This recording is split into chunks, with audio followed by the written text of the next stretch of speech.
The Democrats have a message, and I thought President Clinton was echoing it there this year. That, did I lose my? Yeah, there we go. No, that the Democrats. That's a bummer. It's the liberal media. No, I thought Clinton was echoing the Democratic message that you hear from President Obama quite a lot, and that is voters just don't get it. They don't quite understand what we wonderful, smart people in Washington, all the good we've done for them. Insulting your way to victory, telling voters that they just, they're not really smart enough to appreciate it and understand, when they're the most informed voters have ever been in history, I just don't think that's a very good strategy. The customer is always wrong. One of the most telling things in the poll that we haven't got to yet, there's a question, does the president have the right priorities? 42% says he has the right priorities, mostly Democrats. Hasn't paid enough attention to the right priorities. 56% say he hasn't, but most important of all, 62% of the independents say this president is not setting the right priorities. So all the stuff about us driving to the ditch or what have you, he ain't getting the keys back either, and there's going to be a lot more Republicans there to help him get out of the ditch. And if you look with independents, Obama had 66% approval for independents up through May of '09, and then all of a sudden, on the heels of the stimulus, he got into health care.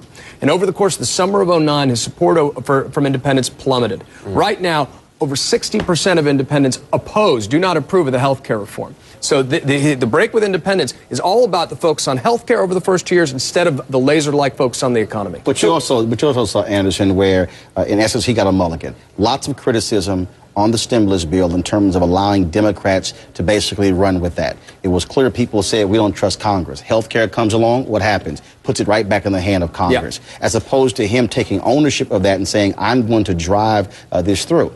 Part of that issue is that by putting it in the hands of Congress, people simply don't trust Congress. He basically ceded the ground to them, and all of a sudden, they're wondering why people are turning on them, because you put it in the hands of people who don't like.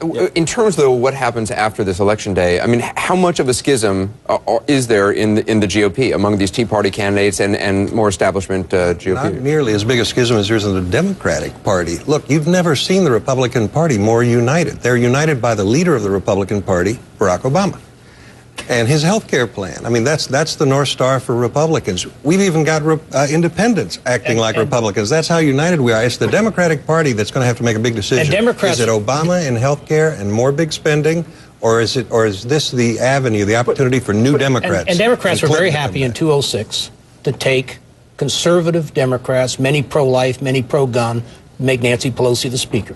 We will be very happy to take a few more conservative members in our caucus that basically give us the agenda. Here's the thing. When Republicans have responsibility for governing, they cannot just stick to a no-Obama strategy.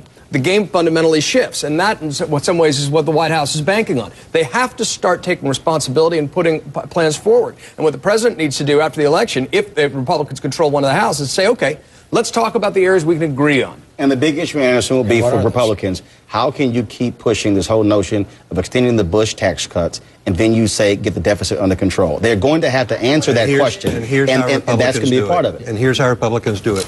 You go to President Obama and say, Mr. President, well, which economy would you like to grow, Washington's or America's? We'd like to take this much money out of Washington's economy to grow America's economy. How about you? That's why we need tax cuts for everybody. That should be the Republican. Didn't the same tax cuts contribute to the actual deficit? So I mean, let's not overlook that. I mean, there were important 8 years there Republicans had a hand in what took place. We all agree that stimulus spending is what's going to get us. Tax cuts. Did the Bush tax cuts play a role in increasing the deficit?